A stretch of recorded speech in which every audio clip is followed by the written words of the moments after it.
Hai teman-teman, kalian sudah tahu belum tentang virus COVID-19? Nah, virus COVID-19 ini adalah jenis virus baru yang menular ke manusia. Walaupun lebih banyak menyerang lansia, virus ini sebenarnya bisa menyerang siapa saja, mulai dari bayi, anak-anak, hingga orang dewasa. Virus ini pertama kali ditemukan di kota Wuhan, Cina pada akhir Desember 2019. Virus ini menular dengan sangat cepat dan telah menyebar ke hampir semua negara, termasuk Indonesia. Karena ini jenis virus baru, jadi belum ada vaksin atau obat yang efektif untuk penyakit ini, sehingga meluas ke seluruh penjuru dunia.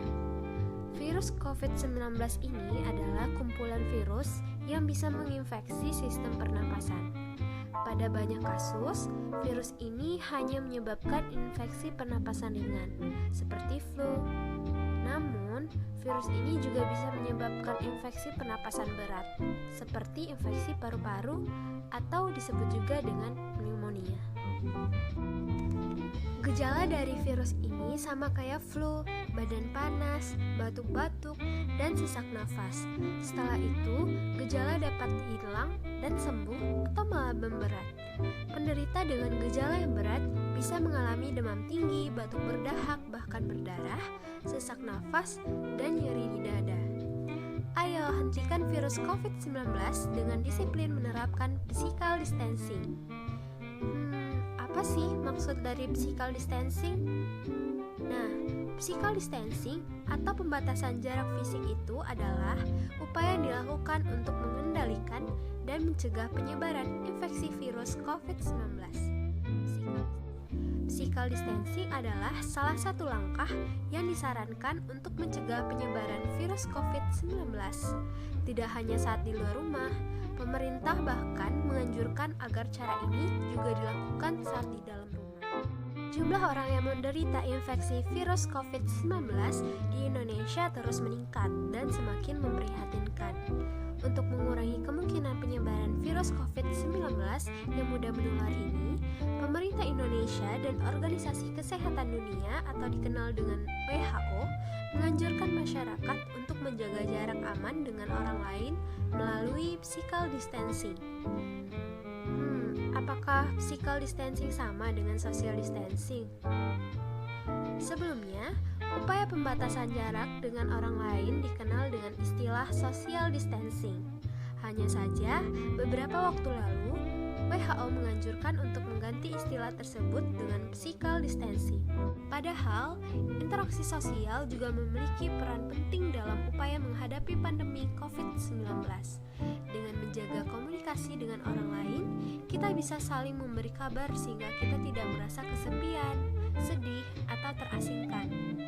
Perasaan-perasaan negatif ini dapat memicu stres dan depresi, serta melemahkan daya tahan tubuh.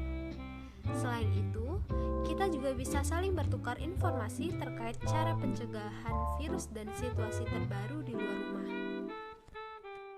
Pernahkah kamu mendengar istilah flattening the curve?